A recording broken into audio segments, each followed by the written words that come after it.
Ang tawag sa medalyon na ito ay Infinito Dios at Haring Atardar.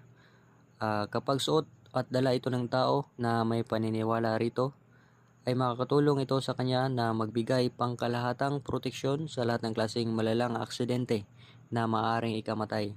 Kasama na rito yung mga masamang gawa ng mga masamang tao, masamang espiritu o mga masamang demonyo.